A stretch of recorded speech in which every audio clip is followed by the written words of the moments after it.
जेकर 5 तन सदके ना सहन करदा, कदे दीन ते ना मौसम बहार आउंदी।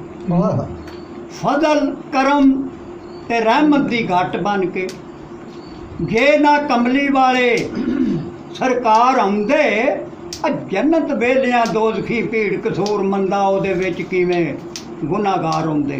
अगे की बाबे रा लिखिया आ कुफर ते शिरक दे घर मकान होई। कुफर जदों आपरां दा नूर बाहर होया, बिल्कुल बिल्कुल कुफर ते शिरक दे घर मकान होई। महलक आए जदों दो जान वाले, ओदी शान दे विच बयान सारा राह दसदे ईमान करान वाले। सूरज दीन दा चढ़िया मार लाटा, खुल के रात तौहीद इरफान वाले। और तुसी पढ़ो दरूद कसूर मंदा ज़मीन वाले ते आसमान वाले। ते कुफर शिरक ती होई सवेर यकदम, कुफर शिरक थी होई सवेर यकदम। जदों चढ़िया दो जहान दा चन्न, शाना वेख ज़मीन ते मामा ज़मीन दियां टोटे हो गया सी आसमान दा चन्न। लंबू जुल्म दे बुझ गए वांग धीवे, जदों चढ़िया सी हैदर दी शान दा चन्न। ओदा माह रमजान ते ईद का दी कसूर मंदा, जिस डिठा ही नहीं अपने ईमान दा चन्न। लिखते ने अज दीन सुखला मोमना, भी अज दीन सौखा है।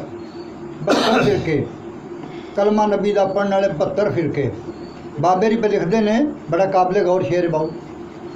अज दीन सुखला मोमना, और कर याद किवें गुजरी है सईद सरदारा, तेन याद नहीं करा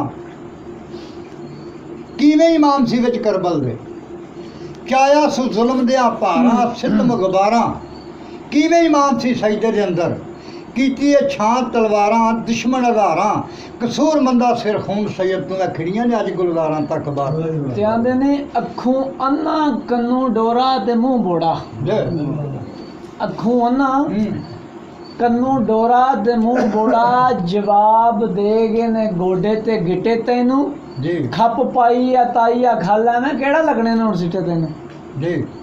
ते 18 गज लठा ते लैन दा कट्ठा जी।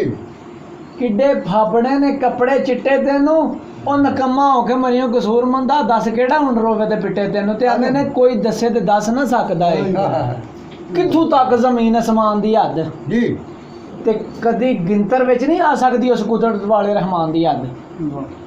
जिस नाल प्यार सजाई होवे, खातर यार दी रौनक जहान दी हद। पर अकल इलम तो दूर है कसूर मंदा, दसे कौन मुहम्मद दी शान दी हद। लिखते ने माड़े नाल भी निभ जाती है अलियास, माड़े नाल भी निभ जाती है जेकर दिलों निभाइए फर्क ना पाइए। चंगे नाल एक झट नहीं लंघदा, जे ना गिनतर विच लियाइए कसर ना खाइए। और रुड़िए ना हाड़ां दे पानी वांगू, भार ही होना चाहिए जो तोड़ निभाइए। योग योग यो रविए कसूरिया ना वहाले वहाइए ते ना लेकर खाइए। ते कुछ ना होना, कुछ ना होना, कुछ बनना। शेर ओवई ने बाबे दे कोई पुराने नहीं होंदे। कुछ ना होना ते बन बन पैना। हम नहीं है दिनामा है वधेरा किवें मिलसी खप्पा हंसां ते काम। हंसां दी चोगे सुच्चे बस ते नाले वासा ने सुथरियां थावां दा। बंदा ओ काम दंद पे खोलन काम में कामां ते जावां। हाँ, जो बारी ला के सिगड़ बुझाया करो।